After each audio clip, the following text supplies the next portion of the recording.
covering the Northern Bahamas? You're watching the Bahamas Tonight, Northern Edition. Welcome back. A graduate of Lucayan International School has another accomplishment to add to her resume. Sabrina Brown represented the Bahamas at a youth conference in Trinidad last month and recently competed in the Bahamas poetry competition in the nation's capital and walked away the grand champion in the high school division. Rumiko Knowles was at the airport when she returned home. A thought in the distance, the flashing of lights, another life escapes into the coolness of the night. Earlier that afternoon, a middle school student's nightmare became reality in broad daylight.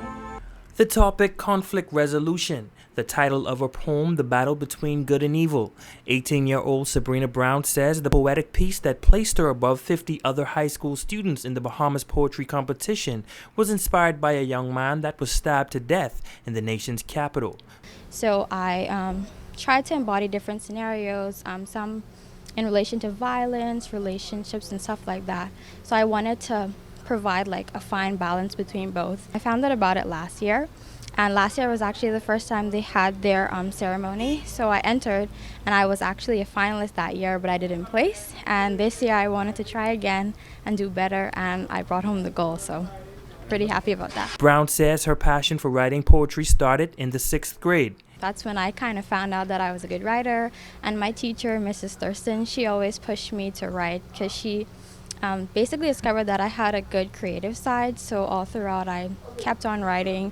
I did like poems when I was inspired. I always wrote short stories even though I never shared them, but I always did it to practice. The proud mother welcomed her daughter home with open arms. The budding poet says she will continue writing and gives this advice to other writers.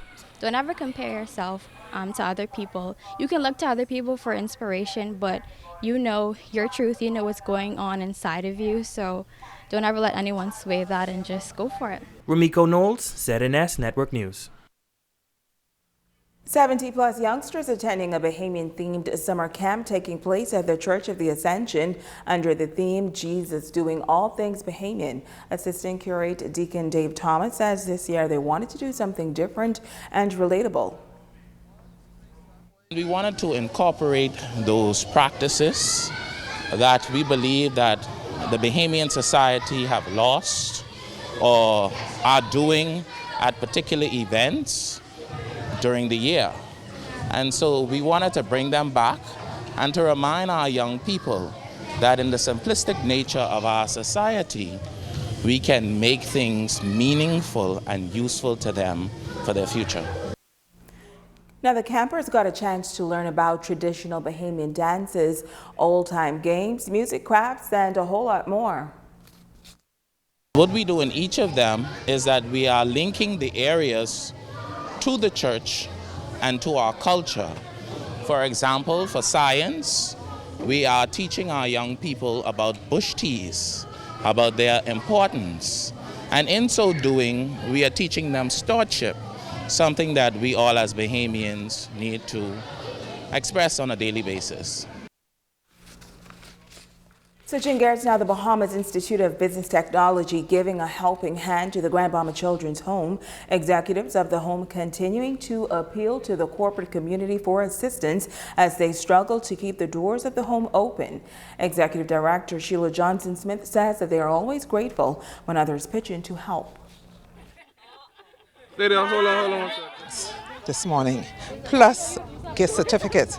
I think it's amazing what the graduates have done for the Grand Bahama Children's Home. As you know, we have 30 children in care, and some of them are not, they have physical and emotional disabilities. So it is imperative that the whole of the community, Grand Bahama, the Bahamas, get involved in caring for our children. You could come down a little bit.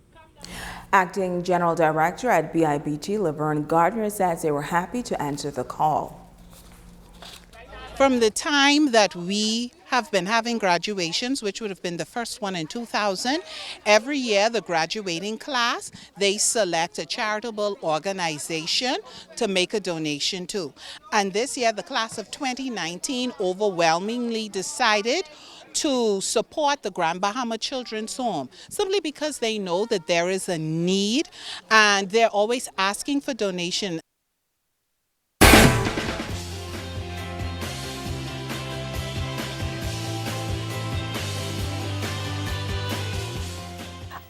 Dr. Monique Pratt, welcome. Artia Lightborn from Freeport inquired, how do I prevent muscle aches and soreness after a good workout? This is an excellent question, Artia, especially since so many people will be getting fit and exercising more after the holidays. It is perfectly normal for our muscles to ache a few days later after a good workout, and this is what we call delayed onset muscle soreness. This can occur in even elite-level athletes and in someone that exercises regularly. Contrary to what many people may think, lactic acid is not involved in this process. When our muscles are required to work harder or in a different way, like in a new exercise routine or program, there is some damage to our muscle fibers which are microscopic, and this results in the soreness or muscle aches that is experienced. So, don't let mild muscle aches and pains stop your workout. Stick with your exercise program, as your muscle soreness will usually resolve on its own. For all of your health-related questions, please drop them in my question box at the hospital or email askdrbahamas@gmail.com. I'm Dr. Monique Pratt, and this has been Ask the Doctor. Stay with us. Ramiko Knowles has a check on sports when we come back.